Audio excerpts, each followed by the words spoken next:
Drama serial جانثار کی اگلی قسط بہت انٹرسٹنگ ہونے والی ہے، کیونکہ اب کشمالہ کے دن پورے ہو چکے ہیں اور نوشیروان کو پتہ چل جائے گا کہ دعا کے خلاف سازش بھی کشمالہ نے ہی کی ہے، جس پر نوشیروان کشمالہ کو زندہ نہیں چھوڑے گا۔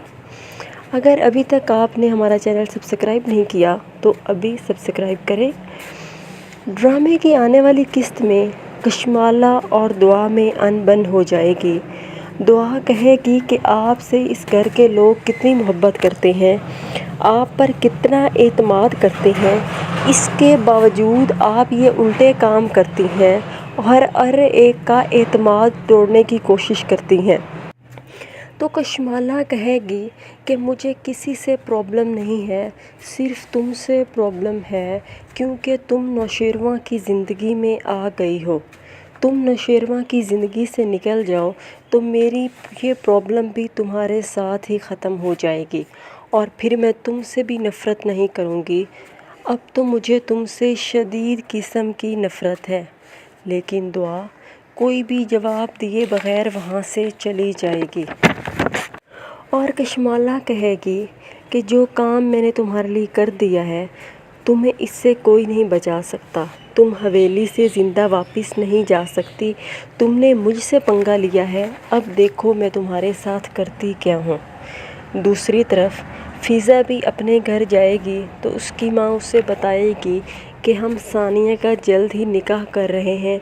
تب فضا پوچھے گی کہ آپ یہ بات بالکل صحیح کہہ رہی ہیں اور کر دیں، ڈیٹ بھی کو مناسب سی رکھ لیجئے گا، لیکن آپ شادی کب کر رہی ہیں؟ لڑکا مل گیا، کون ہے، کیا کرتا ہے؟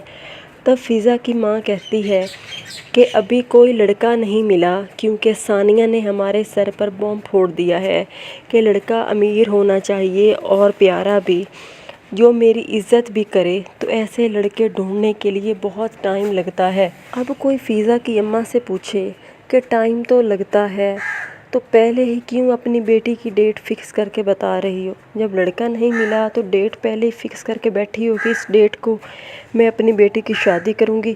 شادی تو لڑکے سے ہی کرنی ہے نا، تو پہلے میری اماں ڈھونڈ لو۔ دوسری طرف دعا بھی کشمالہ کے جال میں پھنس چکی ہے اور وہ جیسے ہی کپڑے استری کرنے کے لیے استری اٹھاتی ہے، اسے کرنٹ لگتا ہے۔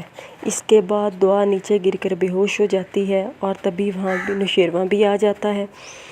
جب دعا کو گرا دیکھ کر پریشان ہو جاتا ہے اور دعا کو پکارتا ہے، دعا کیا ہوا، تم اٹھ کیوں نہیں رہی دعا؟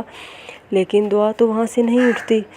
تب نوشیروان کو پتہ چلتا ہے کہ دعا کی تو ہارٹ بیٹ بہت تیز چل رہی ہے۔ وہ دعا کو وہاں سے اٹھاتا ہے اور پاس پڑی استری کو بھی دیکھ لیتا ہے۔ تب اسے سارا کھیل سمجھ میں آ جاتا ہے، لیکن دعا کی ٹینشن کی وجہ سے وہ پہلے اسے ہاسپٹل لے کر جاتا ہے، اسے ہاسپٹل میں چھوڑ کر واپس آتا ہے اور واپس آ کر وہ سارے ملازموں کو بلاتا ہے اور پوچھتا ہے کہ اگر مجھے سچ نہ بتایا کہ یہ کس نے کیا تھا تو میں تم لوگ کی جان لے لوں گا۔ اور تب وہ ملازمہ جس نے کشمالہ کو یہ سب کرتے ہوئے دیکھا تھا، وہ نوشیروان کو یہ سب بتا دیتی ہے کہ اس نے کیا دیکھا تھا اور یہ سب کس نے کیا تھا، اور اس نے یہ سب دعا کو مارنے کے لیے کیا تھا، جس پر نوشیروان کو کشمالہ پر بہت غصہ آتا ہے۔ وہ غصے میں کچھ بھی نہیں دیکھتا، اپنے کمرے میں جاتا ہے اور وہاں سے بڑی سی گن اٹھا کے لے کے آتا ہے اور وہ کشمالہ کو مارتا ہے یا نہیں یہ ہم نیکسٹ ایپیسوڈ میں دیکھیں گے۔ ویسے مجھے تو یہی لگتا ہے کشمالہ کو مار ہی دینا چاہیے، کیونکہ اگر ابھی اس نے کشمالہ کو زندہ چھوڑ دیا تو وہ پھر ان سب کے لیے پرابلمز کریٹ کرے گی، تو بیٹر ہے کہ اس پرابلم کو سرے سے ہی ختم کر دیا جائے۔ آپ لوگوں کی کیا رائے ہے؟ کمنٹ سیکشن بتائیے گا۔